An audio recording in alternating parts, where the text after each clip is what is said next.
பலாப்பழ பாயாசம். என்னடா சொல்ற? என்னால நம்ப முடியலையே. எனக்கும் இப்படி தாங்க, பயங்கர ஷாக்கு.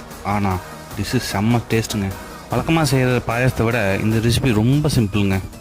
பலாச்சோளம் ஒரு 1/4 கிலோ எடுத்துக்கிட்டு நல்லா துண்டு துண்டாக வெட்டி நல்லா அரைச்சி வச்சுக்கிட்டோம். தேங்காய் பாலும் கொஞ்சம் ஏலக்காய் சேர்த்து கெட்டியாக ஒரு கப் எடுத்து வச்சுக்கிட்டோம். நல்லா நெய்யில் முந்திரி பருப்பு திராட்சையும் வறுத்து வச்சுக்கணும். பாயசத்துக்கு தேவையான மெயின் இன்க்ரீடியன்ட் எல்லாம் ரெடி ஆயிடுச்சுங்க. இனி டேரெக்டாக பாயசத்தை செஞ்சிட வேண்டியதுதான். நல்லா ஒரு சூடான வானலியில் நெய்யை ஊற்றி அரைச்சி வச்சுருக்கிற பலாப்பழத்தையும் ஆட் பண்ணி கொஞ்சமாக உப்பு ஆட் பண்ணி தேவையான அளவுக்கு சர்க்கரையும் ஆட் பண்ணி நல்லா கிண்டிக்கணுங்க. நல்லா ஸ்லிம்மில் வச்சு கிண்டிகிட்டே இருந்தீங்கன்னா அடி பிடிக்காமல் எடுத்துடலாம்.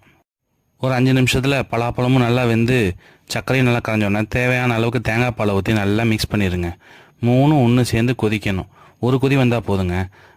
நெய்யில் வறுத்துருக்கிற முந்திரி பருப்பு திராட்சையாக போகிறதுக்கான டைம் வந்துருச்சு. அதை ஆட் பண்ணி நல்லா மிக்ஸ் பண்ணி எடுத்துட்டிங்கன்னா பலாப்பழ பாயசம் தயாராகிடுச்சுங்க.